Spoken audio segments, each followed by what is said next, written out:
어, 어제 한덕수가 경제팀 24시간 모니터링 필요시 컨틴전시 플랜 가동한다고 했는데 이건 누구나 할 수 있는 말이라서 뭐 별 기대는 안 하고 있습니다.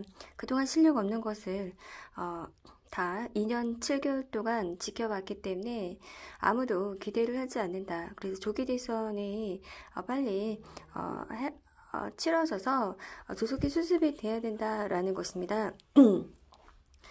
지금 대통령실도 그렇고 총리실도 그렇고 나라를 위해서 기여한 게 하나도 없다. 우리가 알 수가 있고요.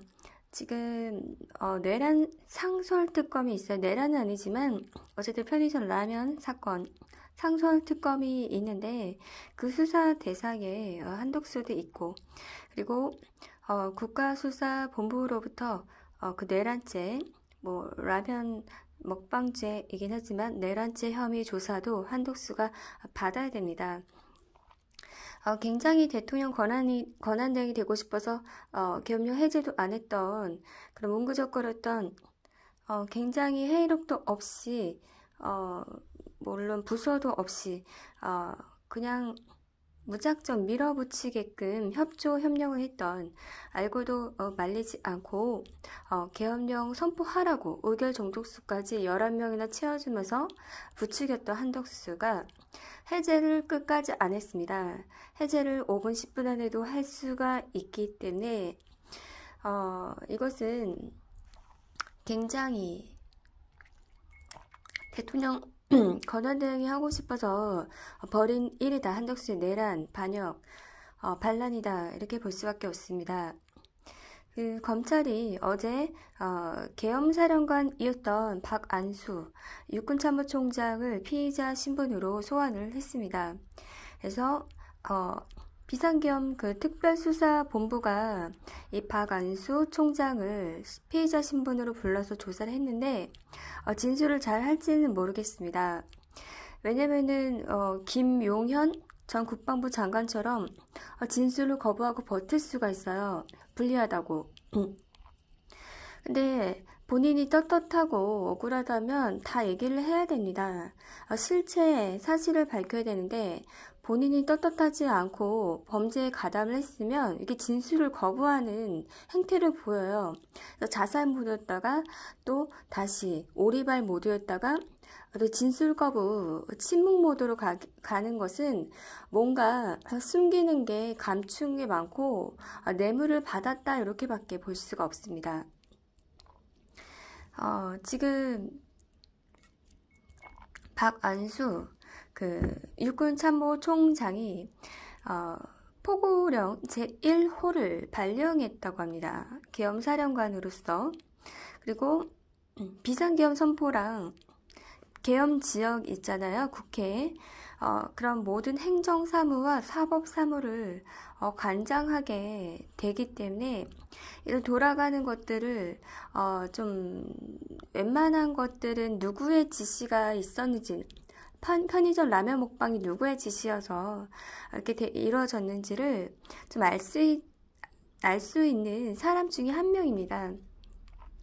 박안수 이 육군참모총장이 그때 국회에서 비상계엄 해제 결의안이 통과된 직후 윤 대통령을 만났다라는 거예요.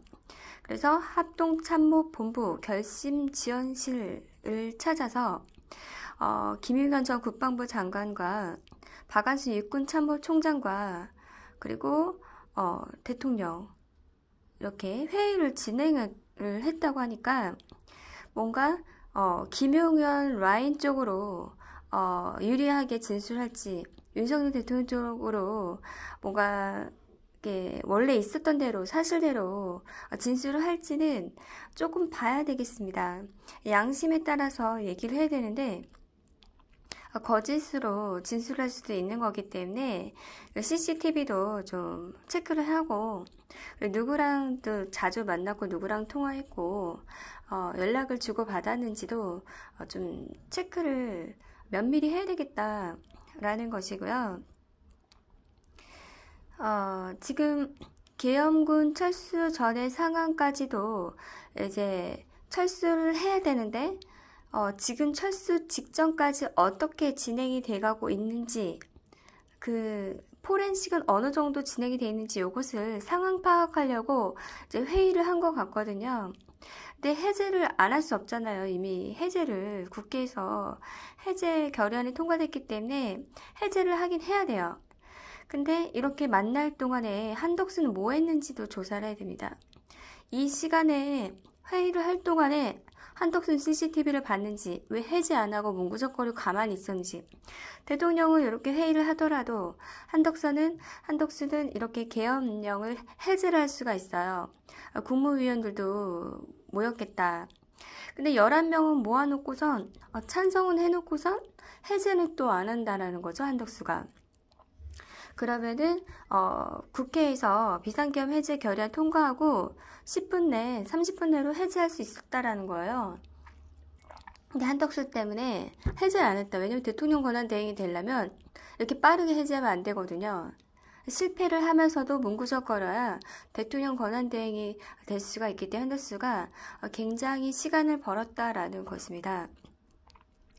그래서 이 결심지원실에서 뭐 논의가 오갔다라기보다는 그동안의 보고를 받으셨다. 어느 정도 진행이 됐는지, 그리고 포고령이 어떻게 만들어졌는지, 언제부터 만들었었는지, 왜냐면 CCTV에는 그 계엄령 선포되기 몇 시간 전부터 누가 이게 시청을 했기 때문에 분명히 알았을 것이다 라고 보고 있고요. 지금 이 박안수 육군참모총장이 조주 경찰청장에게 3일 밤 10시 22분에 전화를 해서 그 포고령이 11시에 발령이 되면 법적 근거가 생겨서 국회 통제 지시를 따르라고 이제 박안수 육군참모총장이 조주 경찰청장에게 전화를 걸어서 포고령 발표 전부터 전화를 했다라는 것입니다. 포고령 발령 전부터 이미 준비를 해놨다. 그런데 결국 헬기를 또 국회 진입 못하게 막은 것도 있고, 신속하게 발령하되 실패하고 그리고 해제는 못하도록 시간만 버린 거. 그래서 대통령 권한 대행이 되려는 그런 수작, 그런 한독수의 내란 반란 쇼를 우리가 보고 있고, 이 한독수가 배신이란 어떤 것인지를 지금 몸소 보여주고 있다, 쇼하고 있다라고 밖에 볼 수가 없습니다.